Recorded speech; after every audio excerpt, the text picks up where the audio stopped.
El día comenzó como tantos otros en la ciudad de San Aurelio, con el sol levantándose entre edificios grises y calles llenas de gente apurada, cada persona cargando su propio peso invisible.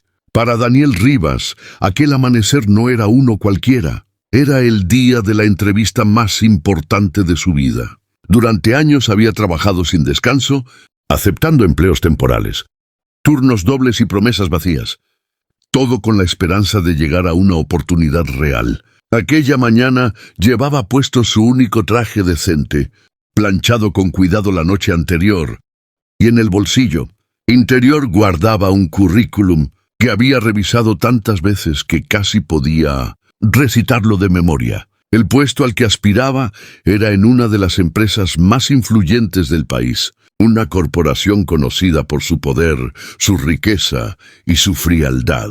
Conseguir ese empleo significaba estabilidad, dignidad y la posibilidad de ayudar a su madre enferma, cuya salud se había ido apagando al mismo ritmo que sus ahorros. Daniel caminaba rápido, mirando su reloj cada pocos pasos. El tiempo parecía correr en su contra y cada minuto contaba.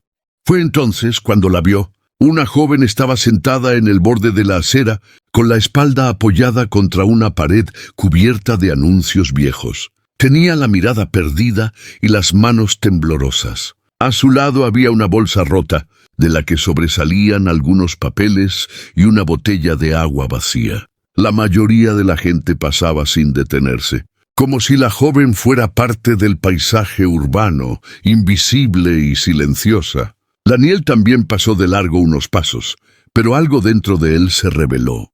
Recordó a su madre. Recordó las veces que él mismo se había sentido solo y abandonado. Se detuvo, respiró hondo y regresó.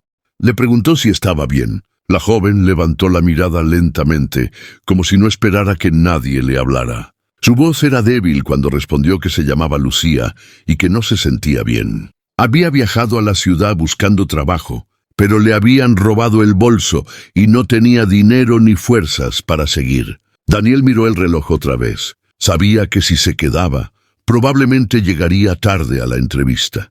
Sabía lo que estaba en juego. Sin embargo, también sabía que no podía simplemente irse. La ayudó a ponerse de pie.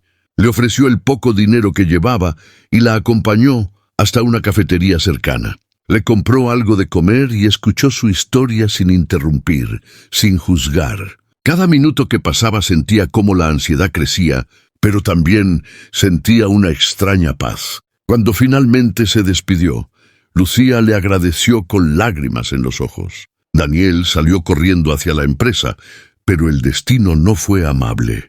Llegó tarde.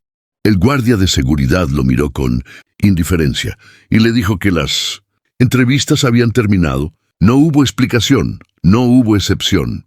Daniel intentó hablar con alguien, explicar lo ocurrido, pero nadie quiso escucharlo. Salió del edificio con el corazón hecho pedazos. En cuestión de minutos, todo aquello por lo que había luchado parecía haberse desvanecido. Caminó sin rumbo durante horas, sintiendo una mezcla de rabia, tristeza y duda. Había sido un error ayudar.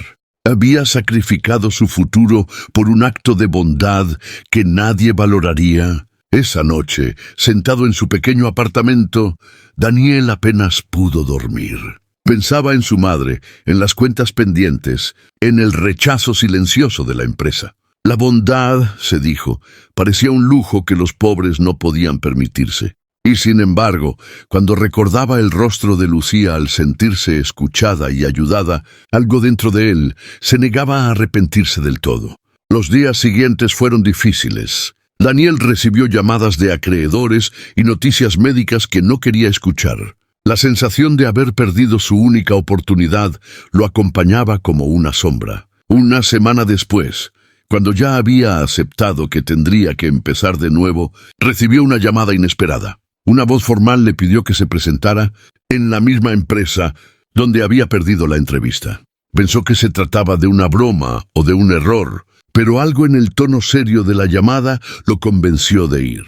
No tenía nada que perder. Al llegar, fue conducido a una sala elegante, muy distinta a la recepción fría que recordaba. Allí lo esperaba una mujer mayor, de mirada firme y serena. Se presentó como la directora ejecutiva de la compañía. Daniel se quedó sin palabras. Ella le pidió que se sentara y comenzó a hablarle de valores, de decisiones y de consecuencias. Le explicó que su empresa no solo evaluaba habilidades técnicas, sino también el carácter. Aquella mañana, dijo, habían estado observando desde las cámaras de seguridad de la calle como parte de un proyecto social discreto. Habían visto a Daniel detenerse, ayudar y sacrificar su propia oportunidad por una desconocida. Lucía no era una prueba planeada, pero su presencia había revelado algo que ningún currículum podía mostrar. La directora le contó que Lucía era su hija. No lo había sabido Daniel, ni ella había intervenido en ese momento. Quería ver cómo reaccionaba la gente común, sin saber quién era ella. La mayoría pasó de largo, Daniel no. Aquello, explicó, había sido más valioso que llegar puntual a una entrevista. La empresa necesitaba personas así, personas que entendieran que el éxito sin humanidad no valía nada. Daniel escuchaba atónito, con lágrimas contenidas. Le ofrecieron el puesto, con mejores condiciones de las que había imaginado. Pero más que el trabajo, lo que sintió fue una profunda confirmación de algo que siempre había creído, pero que la vida le había hecho dudar. La bondad no se pierde, aunque a veces parezca costarlo todo. Con el tiempo, Daniel no solo ayudó a su madre y estabilizó su vida, sino que también impulsó programas de apoyo dentro de la empresa para personas en situación vulnerable. Nunca volvió a ver la bondad como una debilidad. Comprendió que cada acto, por pequeño que parezca, deja una huella invisible que tarde o temprano encuentra su camino de regreso. Y así, lo que parecía una pérdida absoluta se transformó en el inicio de una vida más plena. Porque la bondad le costó todo, pero al final le dio mucho más de lo que jamás había imaginado.